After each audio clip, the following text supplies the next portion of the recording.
여러분 안녕하십니까? hun천병원 김상범 원장입니다. 오늘은 바늘상 연골이에요. 연골 판이라고 합니다. 왜 판인지 아세요? 이 판처럼 생겼죠? 정말 판이에요. 판.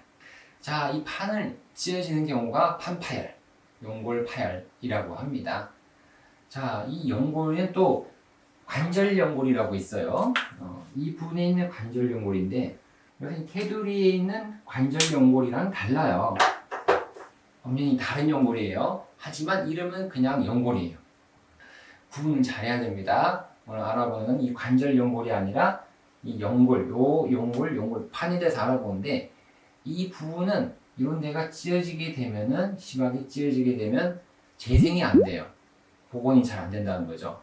그래서 어쩔 수 없이 거의 없어지게 되면 이식술로 하는 거예요. 이식술. 이식술이라는 거는 다른 사람의 연골을 그대로 가져와서 넣는 거예요. 돌아가신 분들이 기증을 한 게 있어요.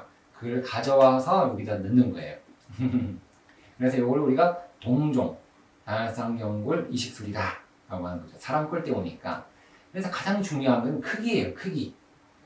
잘 맞는 것을 들고 와야 돼요.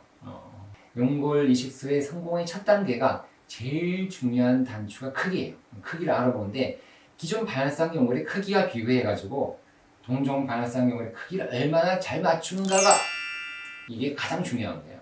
이 반월상 연골은요 크기가 좀 이게 이미 정해져 있거든요. 그러니까 이런 경우 여기가 내측, 외측이면은 크기가 이미 사람마다 정해져 있어요. 큰 사람이 있고 작은 사람이 있단 말이죠. 그래서 그걸 이미 정해져 있기 때문에 그에 맞게끔 해야 돼요. 그래서 사람에 맞추어서 연골을 가져가야 돼요. 자, 엑스레이 찍을 때요. 크기 표식자라는 게 표식자. 사이징 마커를 마커인데 이 마크가 나오도록 엑스레이를 찍어보는 거예요. 크기를 알아보기 위해서. 그래서 엑스레이를 찍을 때 전후방 앞에서 옆으로 이렇게 그대로 찍고 옆에서도 이렇게 찍어요. 동전, 100원짜리 동전, 500원짜리 동전을 딱 해서 찍어보는 거예요. 또 금속, 아무 그냥 금속을 들고 와요. 아무 금속 그냥 들고 와서 엑스레이 잰 거랑 실제 금속의 크기를 재가지고 해본다는 거죠. 가장 좋기로는 자를 재보는 것이 가장 정확하겠죠. 반월상 연골의 길이 측정하는 방법은 폭이 중요해요. 폭이 중요한 건데 전후방 엑스레이를 찍어가지고 폭을 봅니다. 그래서 이 경골과라 그러죠. 뾰족한 것이 경골과라 그래요. 경골과로부터 경골고평부 가장자리까지의 길이를 재는 거예요. 그래서 여기서부터 여기까지 길이를 재는 거예요. 여기서도 마찬가지겠죠? 실제로 연골이 여기까지 들어가 있기 때문에 이런 식으로 크기를 재는 것이 가장 중요합니다. 여기까지 재면 안 돼요. 여기까지 재가지고 재게 되면은 크기가 좀 달라져요. 실제로 크기가 커지기 때문에 요 과를 잘 재야 되고 또 뼈가 뾰족하게 튀어나온 경우가 있어요. 이렇게 해서 여기서부터 재는데 끝에까지 재면 안 돼요. 골 크기거든요. 여기까지 재는 것이 아니라 끝에까지만 재는 거예요. 여기까지는 재면 안 돼요. 여기는 안 재는 거예요. 골극은 재지 않는다. 이런 식으로 재게 됩니다. 그래서 측면 엑스레이를 찍기도 하고 정면도 다 찍어가지고 재보는데요. 옆에서 찍었을 때도 이렇게 보는 거예요. 옆에서 찍었을 때도 이렇게 무릎을 보고 여기서도 이렇게 길이를 잽니다. 전후 측면을 다 찍어가지고 길이를 재보면 가장 좋겠죠. 그래서 엑스레이는 또 문제가 찍었는데 이게 폭과 길이가 잘 정확하지가 않아요. 엑스레이를 재는 것이 통상적이었는데 저는 요즘에 그렇게 안 재요. MRI를 보고 잽니다. MRI가 가장 정확해요. MRI를 잴 때 장점은 엑스레이는 문제가 한 번에 다 찍어지니까 이 크기를 알 수가 없어요. 근데 MRI를 보게 되면 짝짝짝짝짝 끊어서 보기 때문에 우리가 제일 중요한 뒤쪽에 여기 폭을 잴 수가 있다는 거죠. 앞에보단 뒤가 중요한데 이 길이를 잴 수가 있는 거죠. 이 길이. 그래서 이 길이를 보고 우리가 연골을 넣는 것이 좋다 그러죠. 요런 데 길이. 자, 너무 큰 반월상 연골이다. 만일에 연골을 이식을 한 걸 들고 왔어요. 33mm인데 35mm를 들고 온 거예요. 36mm. 그러면은 수술하고 나면 연골이 삐져나갑니다. 푹 삐져나가요. 체중 부하가 들어가면. 그러면은 효과가 없어지는 거죠. 연골 이식은 됐는데 밖으로 빠져나가니까 탈출이라고 해요. 탈출. 뚝 삐져나온 거예요. 뚝 삐져나와가지고 하하 이렇게 되면 참 문제예요.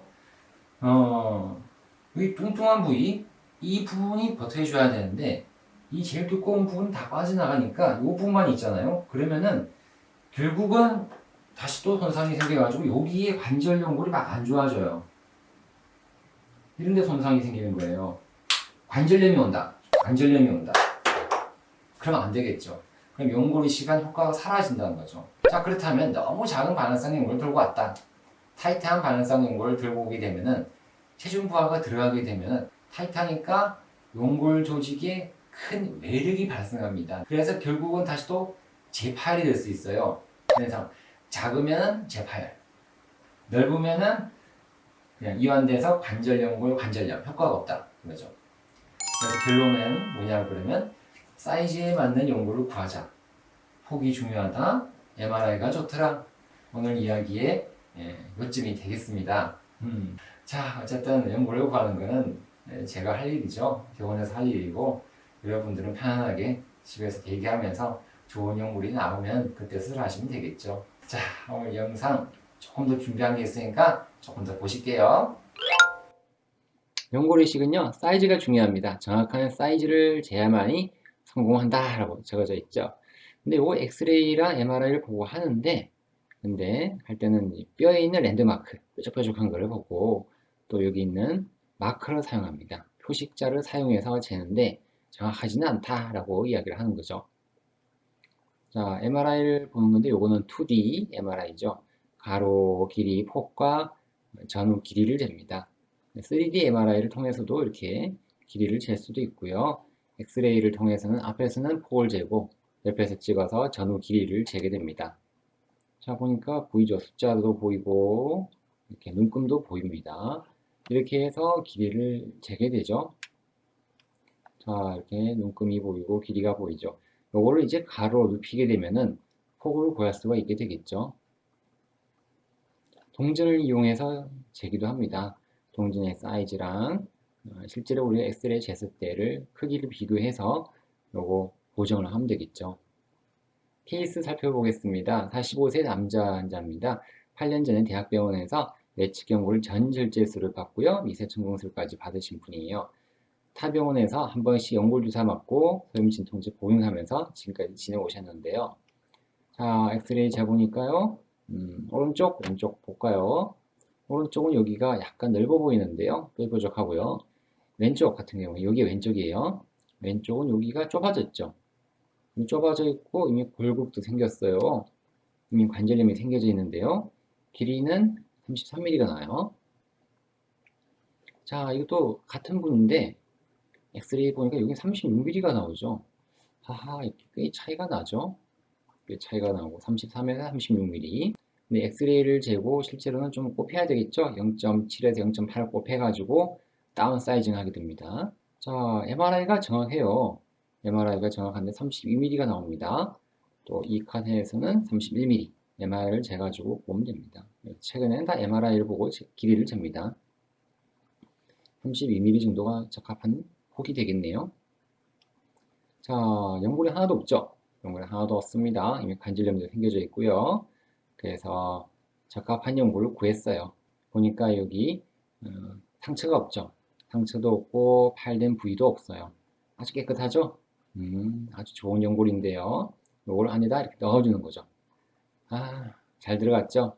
너무 이렇게 타이트하지도 않고요. 타이트하면은 찢어진다 그랬죠. 또 너무 이렇게 느슨하면은 빠져나와서 관절염이 생기거든요. 네, 적합한 사이즈 아주 좋아요. 들어가서 잘만 이렇게 붙으면은 더 관절염이 생기는 것을 막아줄 수가 있겠죠. 자, 영상 보니까 이해 다 되셨죠? 예. 영상 마음에 드셨으면 어떻게 해야 돼요? 좋아요와 구독을 눌러주시면 선천병원에 큰 힘이 되겠습니다. 오늘도 건강하고 행복한 하루 되십시오. 안녕히 계십시오.